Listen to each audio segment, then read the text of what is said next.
तो रसम ये जो आपको क्या वजह नज़र आती है कि उर्दू ज़बान में या हमारे यहाँ पर हमारे जो अहले तशय्युअ के उलमा ख़ास तौर पर है, उन्होंने उसूल काफ़ी की शरह और इन चीज़ों पे ज़्यादा तवज्जो क्यों नहीं दी? मतलब इसकी वजह क्या नज़र आती है आपको? अच्छा रसम, मैंने ये आपने ये बात कर दी तो मेरा अपना ये मुशाहिदा था, तो मुझे ये लगता था कि शायद हमारी जहालत है। तो जो उलमा है, ख़ास तौर जब मैं अहले तशय्युअ उलमा की बात करता हूँ जो बड़े बड़े टाइटल के साथ पाकिस्तान में ख़ास, तो मुझे ऐसा शक होता था कि इनको हदीस पे यानी उस तरह से मुतालिया नहीं, उबूर तो बात की बात है ना। यानी जैसे हम ये कहेंगे, मिसाल वो कुछ उन्होंने इख्तलाफी वाली हदीसें हैं कि भाई ये फलां बुखारी में भी यूँ है और इसमें वो तो कर लेते वो ना, लेकिन जो एक पूरी नज़र होती है पूरी हदीस के ज़ख़ीरे पे, तो उस तरह से मुझे ये शक होता था कि या तो ये लोग हदीस इनको पढ़ाया ही नहीं जाता, या बाद में भी इनकी अपनी भी दिलचस्पी नहीं होती कि यार हम खोल के तो देखें, काफ़ी है, इस्तिफ़सार है, बिहार है, बेशुमार जो जामी हदीस सब मिला के। तो यानी हमारा मुशाहिदा सही है आपके ख्याल में? सलाम और आदाब, उम्मीद है आप सब खैरियत से होंगे। आज हमारी खुशकिस्मती है और मेरी ज़ाती तौर पर कि मेरे साथ इस वक्त मुल्क के बहुत ही नामवर मुसन्निफ़ मुहक़्क़िक़ आयतुल्लाह डॉक्टर सैयद मोहसिन नक़वी साहब तशरीफ़ फरमा है। और बहुत अरसे से मेरी ख्वाहिश थी कि मैं डॉक्टर साहब से कुछ इल्मी सवालात पर गुफ्तगू रिकॉर्ड करूं और अपने सामीन को, नाज़रीन को उनके इल्म और फ़िक्र से रोशनास कराऊं। डॉक्टर साहब किसी तारुफ़ के मोहताज नहीं है। आप माशाल्लाह से कई इल्मी किताबों के आप मुअल्लिफ़ है, मुसन्निफ़ है, वाक़या करबला पे किताबें हैं आपकी, और इसके अलावा उसूल काफ़ी जो अहले तशय्युअ की उसूल अरबआ जिसको कहा जाता है, उसमें से सबसे अहम तरीन जो हदीस की किताब है उसका तर्जुमा और उसकी तशरीह का काम जो आपका है, वो इंशाअल्लाह डॉक्टर साहब के लिए और पूरी कौम के लिए, जो डॉक्टर साहब ने इस काविश के ज़रिए जो किया, अभी तक 3 जिल्दें इसकी आई है। इसके अलावा दहशतगर्दी के ऊपर आपकी एक किताब है, बहुत ही लाजवाब किताब, मज़हब और मुआशरा आपकी किताब है। इसके अलावा बहुत ही मारकतुल आरा किताब जो इल्मी हलक़ों में बहुत ज़्यादा उसकी पज़ीराई हुई, वो है फ़हम इस्लाम के जदीद ख़ुतूत। इसके अलावा डॉक्टर साहब की और भी कई किताबें हैं। आप सब जो इल्म से और मुतालिए से शौक़ रखने वाले लोग हैं, उनमें से कोई शख्स ऐसा नहीं होगा जो डॉक्टर साहब से वाकिफ़ ना हो। तो मैं बहुत ज़्यादा खुशकिस्मत हूँ कि मैं इस वक्त डॉक्टर साहब की खिदमत अक़दस में मौजूद हूँ। शदीद ख्वाहिश थी कि मैं डॉक्टर साहब की लाइब्रेरी के अंदर ये रिकॉर्ड करूँ, क्योंकि वो जो किताबों का जो गुलिस्तान है वो मैं चाह रहा था कि वो भी हमारे कैमरे में महफूज हो। तो लेकिन हमारी ये मजबूरी है कि वहाँ पर बैठने की जगह नहीं, यानी किताबें इतनी ज़्यादा है चारों तरफ कि वहाँ पर डॉक्टर साहब के अलावा एक और शख्स सामने बैठ सकता है, तो इसलिए हम वहाँ नहीं रिकॉर्ड कर सके। डॉक्टर साहब बहुत आपका शुक्रिया, आपने एक तालिब इल्म की दरख्वास्त को कबूल फरमाया, अपना कीमती तरीन वक्त दिया। सेहत भी आपकी इस वक्त इतनी अच्छी नहीं है, लेकिन अल्लाह ताला आपको शिफा आजिला कामिला मुस्तमिरा अता फरमाए और हम सब तालिब इल्मों को आपके इल्म और फ़िक्र और दानिश से मुस्तफ़ीद होने की तौफ़ीक़ दे। डॉक्टर साहब मेरी ख्वाहिश होगी कि आप थोड़ा सा अगर अपना इल्मी पस मंज़र, जो आपके इल्मी सफ़र है और जो ख़ानदानी सफ़र है, उस पर थोड़ी सी मुख्तसर अगर आप आगाही दे तो फिर हम कुछ मज़ीद सवालों की तरफ जाएंगे। बिस्मिल्लाहिर्रहमानिर्रहीम। बुनियादी तौर के ऊपर बात यह है कि हमारे वहाँ हमारे कल्चर में ये पदरम सुल्तान बूद वाली एक कहानी चलती है कि हमारे आबा व अजदाद ये थे, वो थे, फलां थे, उन्होंने ये कारनामे सर अंजाम दिए। तो अगर इस लिहाज से आप पूछना चाह रहे हैं तो हमारा ताल्लुक़ ख़ानदान इज्तिहाद से, जिसके जद्द आला जनाब दिलदार अली ग़ुफ़रान माब साहब थे, जो मुज्तहिद अव्वल फ़िल हिंद कहलाते हैं, और उनके बेटे सैयद मोहम्मद सुल्तानुल उलमा और दूसरे बेटे सैयद हुसैन इलीन मकान। इलीन मकान की औलाद से हमारा ददियाल है और ननियाल हमारा सुल्तानुल उलमा के उधर से शख्स है। तो यूँ हम ननियाल और ददियाल दोनों तरफ से ख़ानदान इज्तिहाद के हैं और बड़े नामवर लोग पैदा हुए। अभी जो रिसेंट पास की अगर बात करें तो उनमें जिन लोगों को इल्मी बार हासिल हुआ और लोगों ने उनको माना। तो उनमें सबसे पहले हम जिक्र करना चाहेंगे हमारे दादा बईमाना के हमारे वालिद के चचा थे, सैयदुल उलमा अल्लामा अली नक़वी साहब। वो तशरीफ़ लाते थे तो हमारे वहाँ वालिद साहब ज़िंदा थे उस वक्त, तो ज़रूर आए, तशरीफ़ लाते थे। खाना हमारे वहाँ का उनको पसंद था, वो सब वही लखनवी जो मिजाज जी। और दूसरे दो और हमारे बुज़ुर्ग यहाँ बहुत मशहूर हुए, एक तो डॉक्टर कल्बे सादिक साहब जो उम्दतुल उलमा सैयद कल्बे हुसैन साहब क़िबला उर्फ़ कब्बन साहब के साहबजादे थे, और कल्बे आबिद साहब क़िबला इस वक्त उनके बेटे कल्बे जवाद साहब हैं। तो वो हमारे रिश्ते में चचा भी हुए, मामू भी हुए। इसी सूरत से अल्लामा नसीर इज्तिहादी जो पाकिस्तान में बहुत ज़्यादा मशहूर हुए और खिताबत की दुनिया के एक वक्त में वो बेताज बादशाह थे, वो हमारे खालू भी थे और चचा भी थे, सगे खालू थे और वालिद के फर्स्ट कज़न थे, तो इससे चचा थे। दूसरी हमारी खुशकिस्मती ये हुई कि हमने उनके दामन आतिफ़त में काफ़ी अरसा गुजारा, उन्हीं के घर रहते थे, उनसे पढ़ते थे, और उस पे सोने पे सुहागा ये कि उनकी लाइब्रेरी थी ज़ाहिर है, तो उस लाइब्रेरी से इस्तिफ़ादा भी खूब किया हमने। और उमूमन उस मरहले में किताबें पढ़ने के दौरान ये एक दुश्वारी होती है कि बहुत से मकामात होते हैं जो तालिब इल्मों के समझ में नहीं आते, तो आम तालिब इल्म जो है वो तो उस पर से गुजर जाता है कि भाई अच्छा अब नहीं आ रहा समझ में, क्या करें।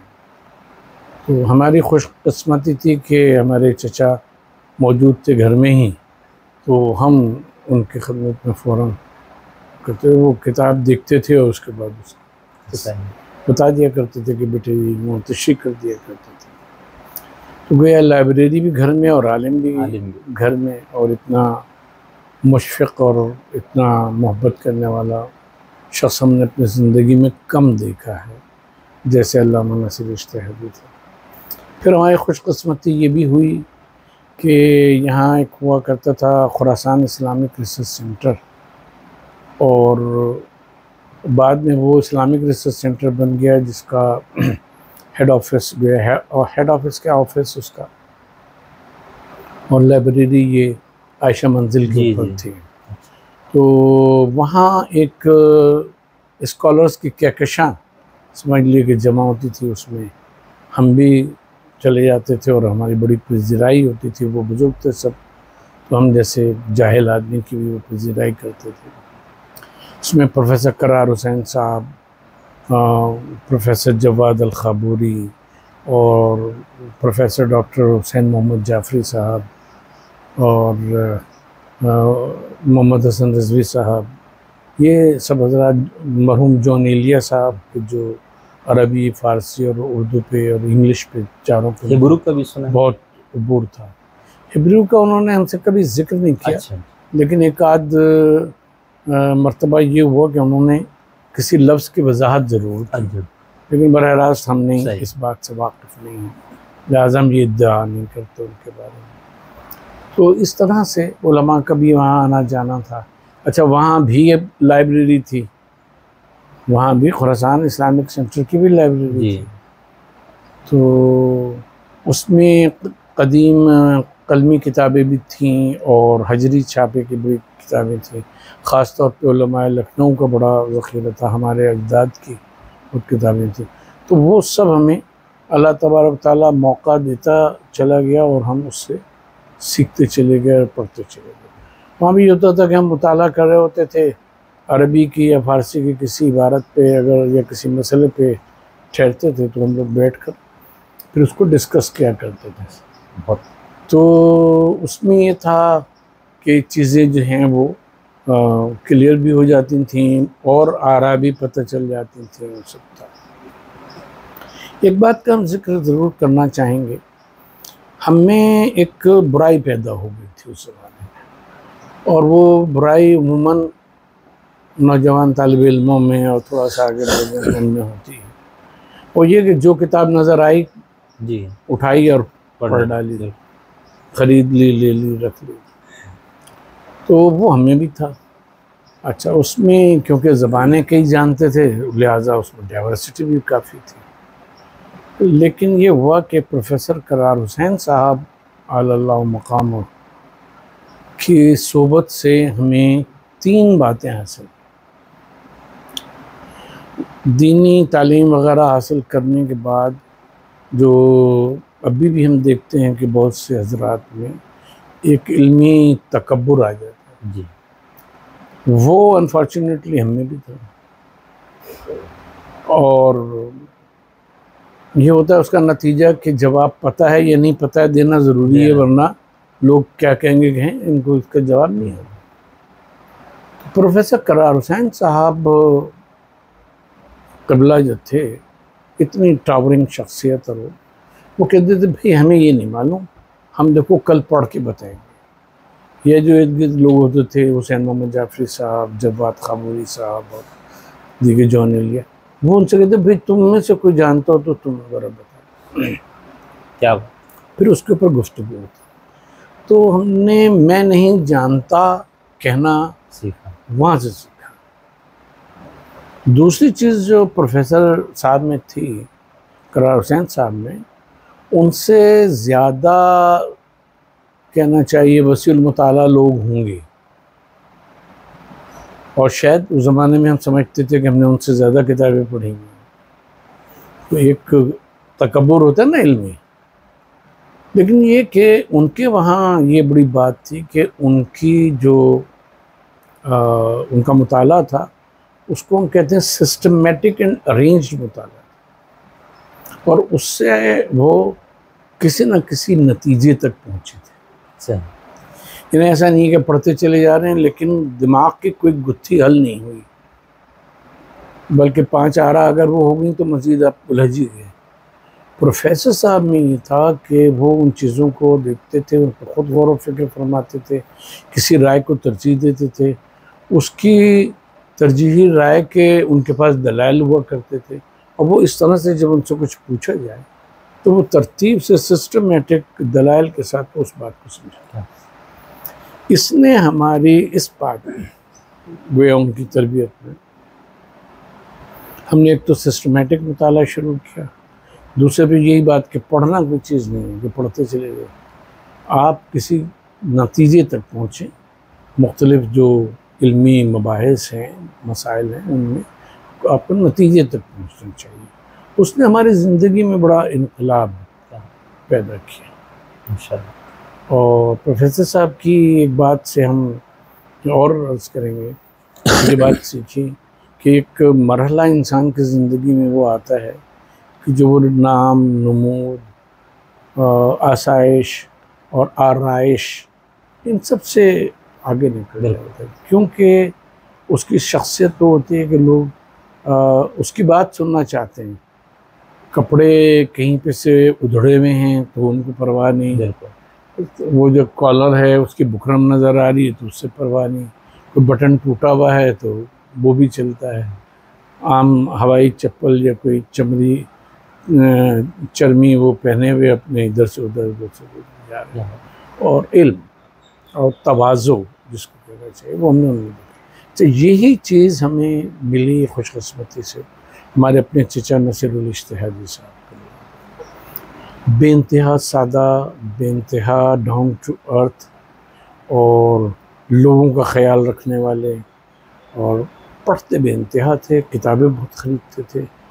और ये हमें खुशकिस्मती है कि उनकी देखा देखी और उनके वहाँ पढ़ते पढ़ते हमारी अपनी भी एक लाइब्रेरी थी, वो उसी ज़माने से सही, क्योंकि हमें ये पता था उनकी कलेक्शन से कि कौन सी किताब जो है वो पढ़ने वाली और रखने वाली है, और कौन ऐसी है कि जिसकी ज़रूरत नहीं। तो कुरान, हदीस, फ़िक़्ह, फ़लसफ़ा, उसूल, ये सारी शोबे उनकी लाइब्रेरी में थे, और हम ही अरेंज करते थे सब चीज़ें। तो वही हमने अपने वहाँ भी उसको रखा। तो ये मुख्तसर सा हमारा बैकग्राउंड है। फिर हमने यहाँ मास्टर्स किया इस्लामियात में, उसके बाद हम नजफ़ चले गए, वहाँ 9 साल रहे, रिजाल और हदीस का दर्स लिया, उसके बाद नॉर्थ कैरोलिना यूनिवर्सिटी से में यहाँ अमेरिका हम चले गए और अमेरिका में नॉर्थ कैरोलिना में रहे, राले सिटी में, और वहीं हमने बिब्लिकल स्टडीज़ में PhD किया अल्हम्दुलिल्लाह। आप तो माशाल्लाह से हमारे यानी इल्मी दुनिया के बहुत नामवर शख्सियत आयतुल्लाह उज़्मा सईद खोई साहब के आप शागिर्द हैं, और वहाँ से माशाल्लाह से यानी बराह रास्त उस अजीम शख्सियत से आप मुस्तफ़ीद हुए। तो बहुत शुक्रिया डॉक्टर साहब, आपने इख्तिसार के साथ ये सारा कुछ बताया, आपके इल्मी सफ़र का भी, नजफ़ अशरफ से जो आपने इजाज़त इज्तिहाद हासिल किया, उसके बाद आप PhD करने अमेरिका तशरीफ़ ले गए। तो डॉक्टर साहब ये जो आप अच्छा ये दरअसल पहले जो एक मुहावरा बताया फ़ारसी में कि पदरम सुल्तान बहुत, तो डॉक्टर साहब माशाल्लाह से इल्म के सुल्तान के घराने से होने के बाद आपने उस पर इक्तफ़ा नहीं किया, बल्कि आपके जो काम है वो इस बात की दलील है जो अम्बिया किराम भी अपने औलाद के लिए दुआ करते थे कि यरिसुनी व यरिसु मिन आली याकूब, या बाकी जितने भी, तो वो जो विरासत है वो यरिस सुलेमान व दाऊद, वो इल्मी विरासत जो फ़िक्री विरासत है। तो ये बहुत बड़ी बात है कि डॉक्टर साहब ने ना सिर्फ उस विरासत को संभाला बल्कि उसको बढ़ावा दिया। और अब जैसे मैंने आपको शुरू में बताया कि उसूल काफ़ी, मुझे इसके हमेशा शिद्दत से ये महसूस होता था कि उर्दू ज़बान में एक तर्जुमा है, डॉक्टर साहब ने अपने मुकदमे में 2 तर्जुमों का आपने जिक्र फरमाया, एक मेरे ख्याल से दस्तयाब नहीं है जी। तो डॉक्टर साहब ने ना सिर्फ इसका तर्जुमा किया बल्कि इसकी तशरीह भी, और तशरीह है ही नहीं उर्दू में, मतलब हम ये कहेंगे फ़ारसी में बहुत काम है, अरबी में बहुत काम है, तो डॉक्टर साहब ने उस इल्मी विरासत को आगे बढ़ाया है। तो डॉक्टर साहब ये जो आपको क्या वजह नज़र आती है कि उर्दू ज़बान में या हमारे यहाँ पर हमारे जो अहले तशय्युअ के उलमा ख़ास तौर पर है, उन्होंने उसूल काफ़ी की शरह और इन चीज़ों पे ज़्यादा तवज्जो क्यों नहीं दी, मतलब इसकी वजह क्या नज़र आती है आपको? इसकी वजह अगर हम ऑनेस्टली बताएं जी, इसके जो रब्त है पीछे से, जिसको उर्दू में कहते हैं डांडे मिलते हैं जी, वो हौज़ात इल्मियत। उससे पहले हम एक छोटा सा वाक़या बता दें जो आयतुल्लाह मुताहरी ने अपनी किताब में, दुरूस में एक जगह फरमाया, जो सुखन के नाम से उर्दू में शाया हुई है, बिस्त गुफ्तार। सही।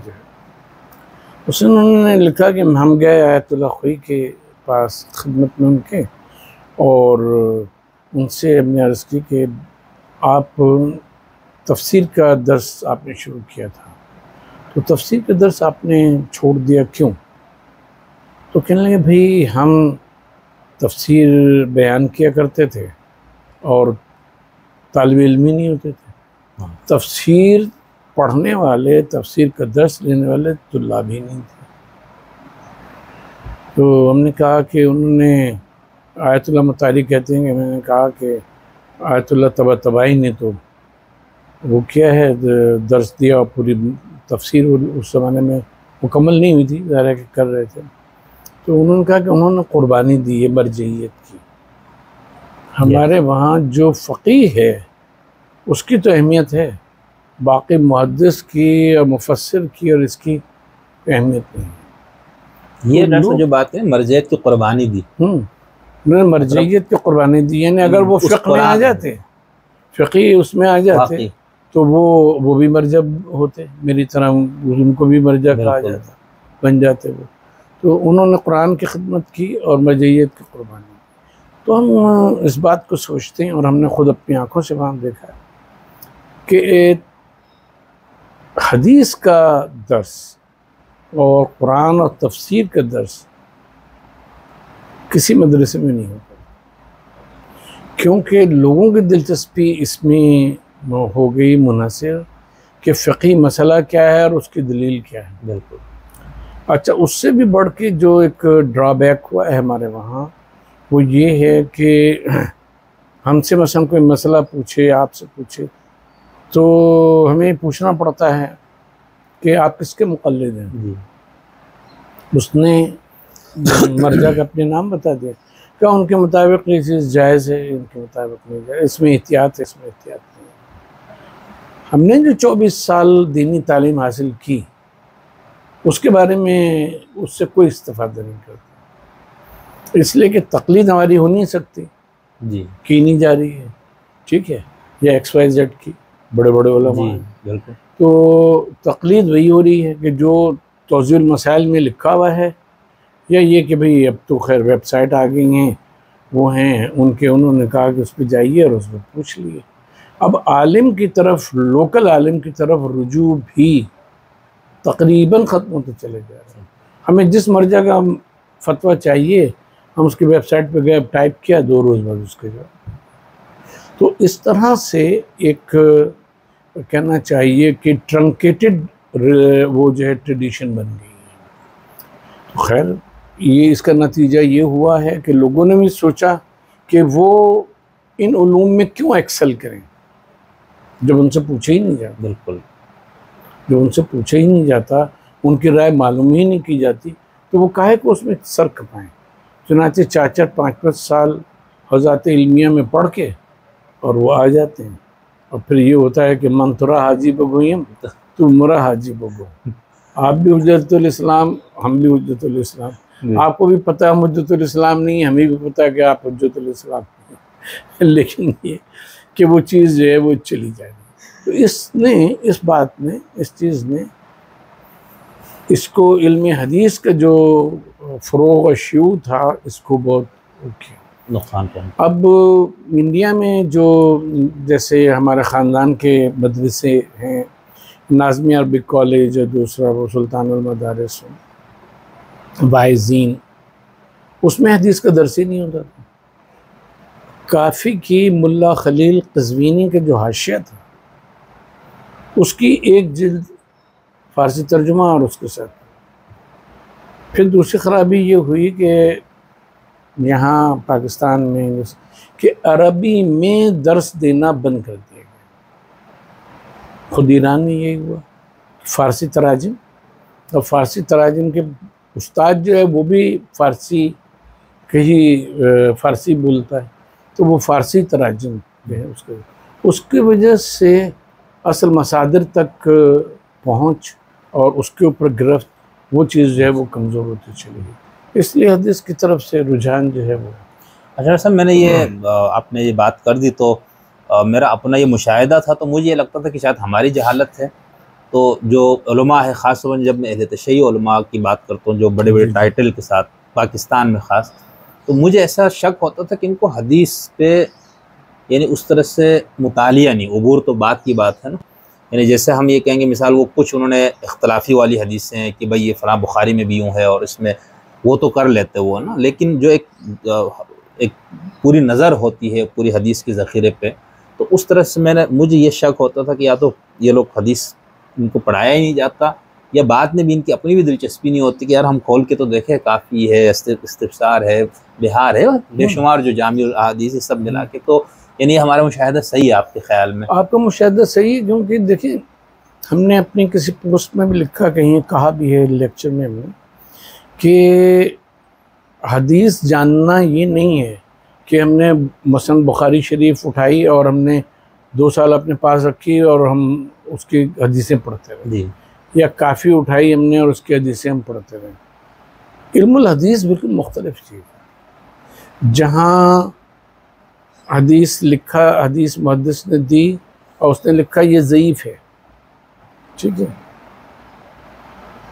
हालांकि वो हदीस सही भी हो सकती है, हसन भी हो सकती है, लेकिन उसने ज़ईफ़ लिखा है, लोग इसके माने नहीं समझते जी।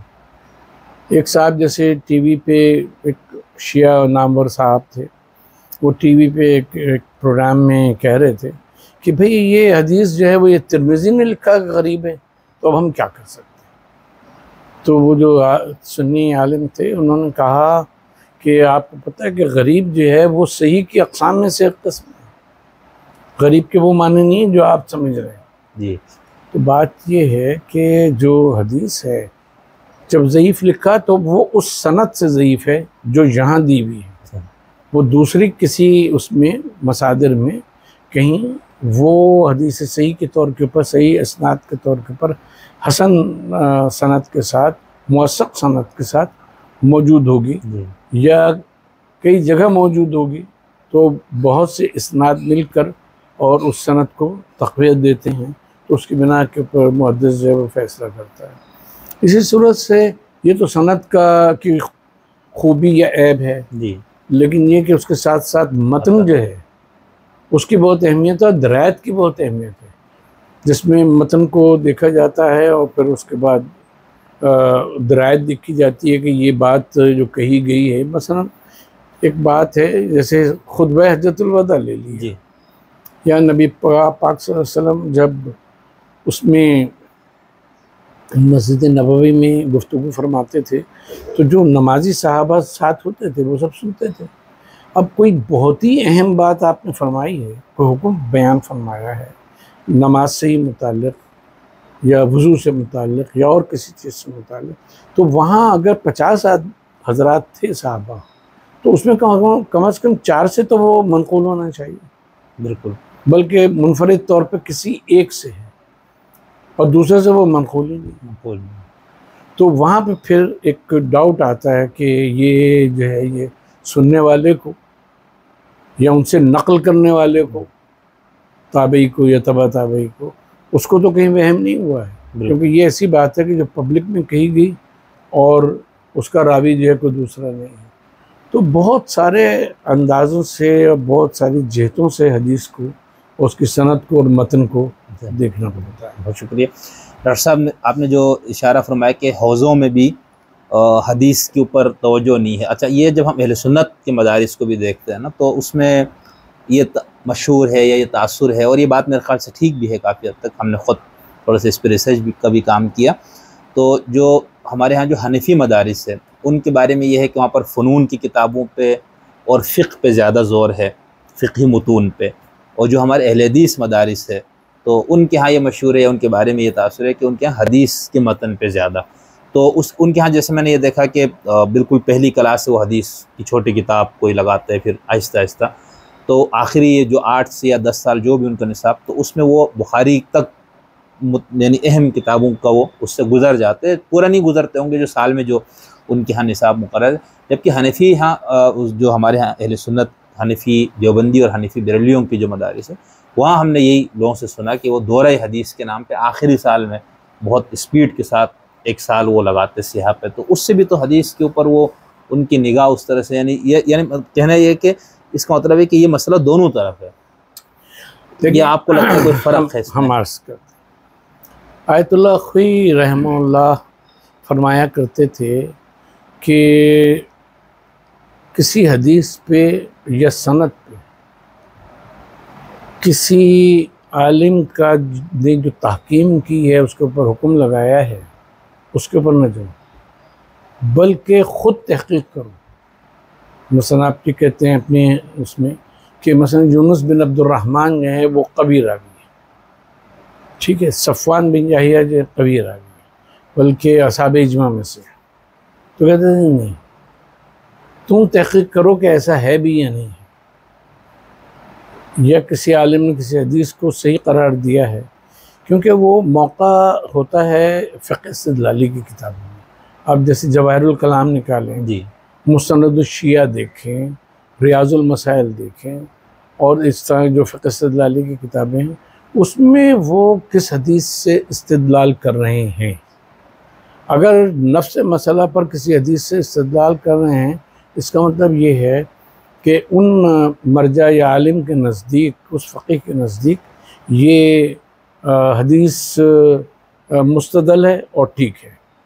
ठीक, क्यों कहते थे कि तुमने क्या किया, तुमने तो दूसरे की तहकीम पे तहकीम कर दी, उसको कबूल कर लिया। तो वो रिजाल में, दरायत में, हर चीज़ में कहते थे ख़ुद तहकीम। अच्छा, अब है ये कि अनफॉर्चुनेटली हमारे वहाँ भी जो 2-4 किताबें रिजाल की भी तर्जुमा हुई, तो उसको उनको उर्दू के सामने रख के वो खुद ही रिजाली बन गए लोग। अच्छा, इसी सूरत से ये है कि अहले सुन्नत में भी अब बुखारी शरीफ और मुस्लिम शरीफ के लिए तय है कि इसकी सारी हदीसें ठीक हैं, लिहाजा उसकी तहक़ीक़ की ज़रूरत ही नहीं। कुछ इख्तिलाफ भी किया है मेरे ख्याल से। हाँ, वो बहुत ही शाज़ नादिर, लेकिन उमूमन यही है कि अस्सहुल किताब बाद किताब अल-वारी, ये 2 किताबें, ठीक। शाफ़ी जो हैं मुस्लिम को, शाफ़ी और हम्बली जो हैं वो मुस्लिम को तरजीह देते हैं बुखारी को। अच्छा अच्छा, हाँ, उसकी वजह इमाम बुखारी खुद शाफी नहीं थे? इमाम बुखारी भी शाफी थे, लेकिन अहनाफ उनको ज़्यादा अहमियत दी। सही सही। अहनाफ उनको ज़्यादा अहमियत दी। अच्छा, उस तरफ आएंगे। जी जी। लेकिन पहले हम ये अर्ज़ करें कि बुनियादी तौर के ऊपर ये है कि जो तहकीम में तकलीद शुरू हो गई, जिस तरह फतावा में तकलीद शुरू हुई, वैसे ही तहकीम में तकलीद शुरू हुई कि फ़लाँ ने इस हदीस को सही कहा है, फ़लाँ ने इसको ज़ईफ़ कहा है, फ़लाँ ने इसमें ये बात की है, तो उसी को कबूल कर लिया गया। हालांकि यही रविश जो थी वो गलत थी। अहले सुन्नत के वहाँ ये हुआ कि बुखारी और मुस्लिम के अलावा जब ये कह दिया कि सहीहैन में, तो उसका मतलब ये हदीस सही है।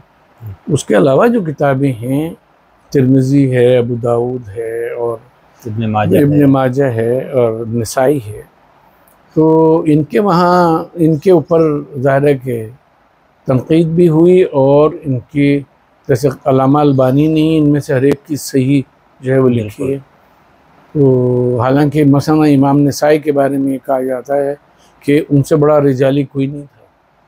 जिस सूरत से इब्न माजा के लिए ये है कि जब इब्न माजा तरतीब पाई सुनन इब्न माजा, तो मुहद्दिसीन ने जब देखा तो उन्होंने कहा कि इब्न माजा ने हमें दूसरी किताबों से मुस्तग़नी कर दी। हालांकि उसमें बहुत ज़ईफ़ हदीस, लेकिन उसका हुस्न जो है, मसला ज़ईफ़ और सही का नहीं है। मसला ये कि उन्होंने जिस तरह से हदीस को वो लाए हैं, मतन की जिस तरह से तहक़ीक़ करके रिवायत की है, और तुरुक़ इस्नाद को जिस तरह से बयान किया है, वो चीज़ें हैं।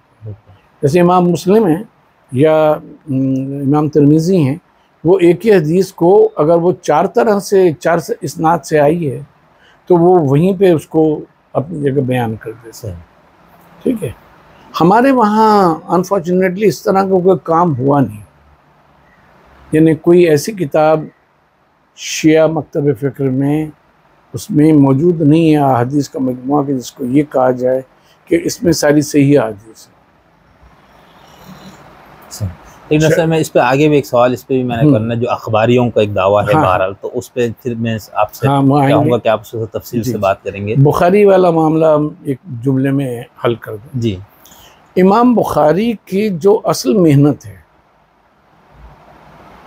इमाम बुखारी की जो असल मेहनत है, वो उनकी अहादीस के नक़ल में नहीं है। अच्छा, असल मेहनत उनकी तराजिम अबवाब में है। हाँ, जब वो बाब कायम करते हैं ना, तो उसके नीचे आप आमतौर पे मसलन कोई हदीस पढ़ेंगे, आप कहेंगे इसका तो कोई इससे रिलेवेंस ही नहीं है, ये बाब कैसे कायम कर दिया। वो उनकी मुज्तहिदाना सोच है जिससे वो इस्तिंबात करते हैं और अबवाब को कायम करते हैं। तराजिम अबवाब पे बाकायदा अलग किताबें लिखी गई हैं। उलमा कहते बड़ा मुश्किल है ये, बहुत कुछ जगहों पर तो समझ में ही नहीं आता कि भाई क्या ताल्लुक है। अच्छा, और ये है कि उन्होंने जो मेयार सही का करार दिया है वो अच्छा खासा सख्त मेयार है, इस वजह से उसको किया जाता है। लेकिन यानी अगर आप ये सोचेंगे फ़र्ज़ किए कि कोई नक़्ज़ वज़ू की हदीस होगी तो नक़्ज़ वज़ू के ही अबवाब में आपको मिलेगी, तो नहीं हो सकता है कि वो इसे क्या कहते हैं निकाह के बयान में कहीं आएगी वो हदीस, क्योंकि वो इस्तिंबात है। एक जगह वो उससे एक मसला मुस्तनबत करते हैं, दूसरी जगह दूसरा मसला मुस्तनबत करते हैं। तो इसलिए बुखारी से हदीस उसके मज़ान से निकालना मुश्किल है। मुस्लिम का ये है कि उसकी तरतीब अच्छी है, बिल्कुल फ़िक़ही तरतीब अच्छा है, और उनकी शराइत भी सही के हैं वो बुखारी की निस्बत कम है। अच्छा, बहुत शुक्रिया।